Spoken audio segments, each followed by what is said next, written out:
ماں باپ کو لگے گا اگر وہ فوت ہو چکے ہیں. کہ ہمارے ہاں تو قرآن بھی مل جاتے ہیں نا جی، مدرسوں میں چلے جاؤ جی قرآن دے بھائی، لو جی 100 قرآن لے جاؤ، لو جی 50 قرآن لے جاؤ. اتنی حماقت ہے. مولوی صاحب ذرا چھوڑا نو گل دے جی ماں جی واسطے قرآن پڑھا ہونا ہے. چھوڑا دی ماں تو نہیں مری، میری ماں مری. ہمارے ایک رشتہ داروں کے نا وہ تھا ختم، والدہ فوت ہو گئی تھی، تو میں بھی گیا ہوا تھا. تو بچے باہر بیٹھے سگریٹ پی رہے اور مدرسے کے بچے بلائے ہوئے تھے کمرے میں قرآن پڑھنے کے لیے. میں کہا چلو میں بھی، میرے نانکیں چوئی، میں کہا چلو میں بھی تھوڑا قرآن پڑھ لوں. میں جا کے قرآن کھول کے پڑھنا شروع کر دیا. تھوڑی دیر بعد مجھے محسوس ہوا کہ یہ بچے قرآن نہیں پڑھ رہے. میں نے جب دیکھا تو وہ نیچے ایک چھوٹا سا ریڈیو پڑا تھا، اس میں انڈیا پاکستان کا کرکٹ میچ ہو رہا تھا، اس کی کمنٹری چلتی اور وہ سارے وہ سن رہے تھے بیٹھ. اور جب ان میں سے کوئی آ جاتا تو شروع ہو جاتے ذالک الکتاب لا ریب فیہ ھدی للمتقین الذین یؤمنون بالغیب. جب وہ چلے جاتے کیڑا آؤٹ ہوئے، کتنے سکور ہوئے. 1 گھنٹہ یہ تماشا ہوتا رہا اور میں بیٹھا دیکھتا رہا. 1 گھنٹے بعد جا کر کہنے کہ قرآن مک گئے، وہ کمنٹری مک گئی ہے. ہن کی ثواب گیا اما نو؟ کمنٹری دا ثواب گیا، قرآن دا ثواب تا نہیں گیا. کیونکہ اس پاگل نے خود ماں کے لیے پڑھنا تھا، اس نے ماں کے لیے بھی کرائے پہ قرآن لے لیں.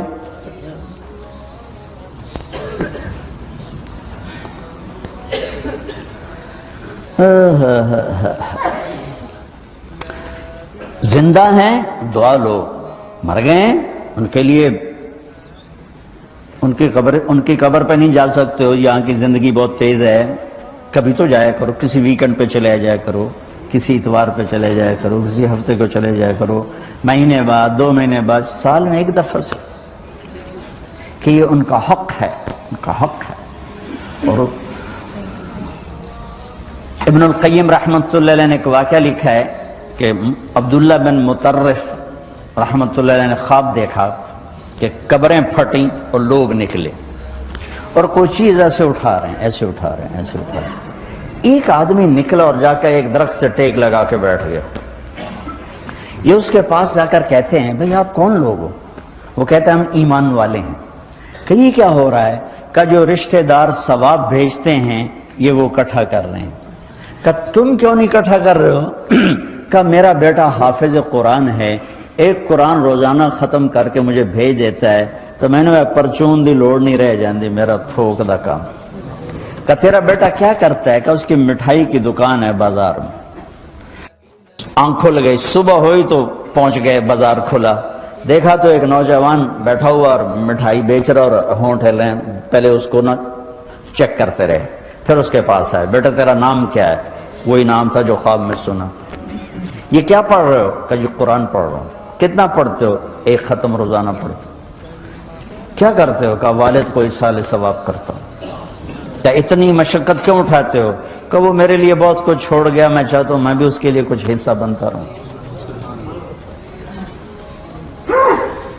تو یہ والدین کے حقوق میں سے ہے کہ اگر وہ چلے گئے ہیں ان کے لیے ایصال ثواب کرو. ہمارے نا ایک فیملی تھی، 22 سال سے ان کے گھر میں مجرا بھی ہوتا تھا، جوا بھی ہوتا تھا. تو میں نے سلام دعا بڑھائی اور ایسا ایسا اللہ نے فضل فرمایا، سارے توبہ کر گئے. تو کہنے کہ ہمیں حج پہ لے چلو. میں حج پہ لے گیا. یہ 92 کی بات. تو میں مینا میں سویا ہوا تھا تو میں نے ان کے باپ کو میں نے خواب میں دیکھا، تاکہ میرے بیٹوں کو کہہ دیں کہ تمہاری نیکیاں مجھے پہنچنا شروع ہو. یہ میں نے دیکھا کہ میرے بچوں کو بتا دیں کہ تمہاری نیکی ادا کیا ہے. یہ کتنا بڑا اہم سوال ہے. کس نے پیدا کیا ہے؟ کیوں آ گئے؟ کیوں مر جاتے ہیں؟ مر کے کہاں چلے جاتے ہیں؟ بھاگ دوڑ لگی ہوئی ہے کمائیوں کی، کماتے کماتے کماتے کماتے ایک دم سب چھوڑا اور جا کر قبر میں سو گئے. جس سے میتھمیٹک کا قاعدہ ہے کہ بڑے سے بڑے عدد کو زیرو سے ضرب دو تو وہ زیرو ہو جاتا ہے. 1 ملین انٹو زیرو زیرو، اور 1 بلین انٹو زیرو زیرو، اور 1 ٹریلین انٹو زیرو زیرو. تو بھائیو، جو کچھ آپ بناؤ گے یا میں بناؤں گا، جو کچھ آپ کماؤ گے یا میں کماؤں گا،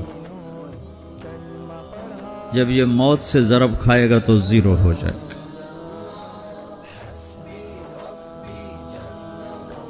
عزت، شہرت، دولت، بلندی انٹو موت زیرو. گمنامی، فقر، ذلت، پستی موت سے ضرب زیرو. حکومت، وزارت، صدارت موت سے ضرب لگی زیرو. جھونپڑا، بیماری، غربت ضرب موت زیرو. میں مکہ میں تھا جب ملک فہد مرحوم فوت ہوئے. ملک فہد کی بڑی خدمت ہے مسجد نبوی اور حرم کے لیے. تو عصر کے بعد جنازہ تھا غائبانہ، تو وہاں اعلان ہوتا ہے الصلاۃ علی المیت. جب وہ جنازہ ہوتا ہے تو کہتے ہیں بھائی میت کی نماز کے لیے سب تیار ہو جاؤ. تو میرے ذہن میں تھا کہ آج ان کا بادشاہ مرا ہے، اس کو کیا کہیں گے. تو عصر کے بعد میں کان کھڑے کر کے بیٹھا ہوا تھا کہ اب یہ کیا اعلان ہوگا. ہر نماز کے بعد تو ہم اعلان سنتے ہیں الصلاۃ علی المیت، مردہ کی نماز پڑھو. میں آج ملک فہد کا جنازہ ہونے لگا ہے تو کچھ تو لمبے چوڑے ساتھ ملائیں گے آگے پیچھے. تو بڑی حسرت ہوئی جب کانوں میں یہ آواز سنی الصلاۃ علی المیت. میت کی نماز. مرتے ہی سارے ٹائٹل اڑ جاتے، وہ ملک ہو، وزیر ہو، مولانا ہو، پروفیسر ہو، ڈاکٹر ہو، انجینئر ہو، لائر ہو، وہ بزنس مین ہو، وہ سائنسدان ہو، لیکن جب موت کے ساتھ ضرب لگتی ہے تو زیرو ہو جاتا. اسی وقت سارے ٹائٹل زیرو ہو جاتے. اور گھر والے کہتے ہیں ڈیڈ باڈی اٹھاؤ، ڈیڈ باڈی اٹھاؤ. کوئی نہیں کہتا ابا کو اٹھاؤ، کوئی نہیں کہتا اماں کو اٹھاؤ، کوئی نہیں کہتا بھائی کو اٹھاؤ. میت اٹھاؤ بھائی، میت اٹھاؤ بھائی، ڈیڈ باڈی اٹھاؤ بھائی. ساری زندگی کی محنت اگر یوں ہی ختم ہونی ہے تو اس زندگی کا فائدہ کیا ہے؟ اس کمانے کا فائدہ کیا ہے؟ اس بنانے کا فائدہ کیا ہے؟ بنا بنا تھک گئے، کما کما تھک گئے، اور پھر مر کے جا کے اتنی سی جگہ میں جا کے سو گئے. اتنا بڑا گھر بنایا اور آخر میں جا کے اتنی سی جگہ میں جا کے سو گئے. مٹی کی چادر اوڑھی اور مٹی میں مٹی ہو کر قبر کا نشان بھی ختم ہو گیا. سب سے بڑا دنیا کا فتح کرنے والا چنگیز خان گزرا ہے، اس کی قبر کا نشان آج تک معلوم نہیں کہاں ہے. تو اب یہ میں نے سوال اٹھایا ہے کہ ہمیں کس نے بنایا؟ حجاج بن یوسف کو عمر بن عبدالعزیز نے دیکھا جہنم میں آنتیں پھٹی ہوئی ہیں، پیٹ پھٹا ہوا، آنتیں نکلی ہوئی ہیں، اور ایسے گدھے کی طرح چکر کاٹ رہا ہے. تو پوچھا کیا حال ہے؟ کہا بس ایمان کی آس پہ پڑا ہوں کہ کبھی تو اللہ جنت میں ڈال دے گا. اگر ایمان پہ خاتمہ ہو جاتا ہے اور اعمال کا ذخیرہ نہیں ہے تو اللہ کا قانون ہے جہنم. جہنم مردہ جو بتائے نا خواب میں وہ صحیح ہوتا. میرا ایک فرسٹ کزن، جیسے ذمہ داروں کے بچے ہوتے ہیں، ساری زندگی غفلت میں گزار دی، جوانی میں مر گیا.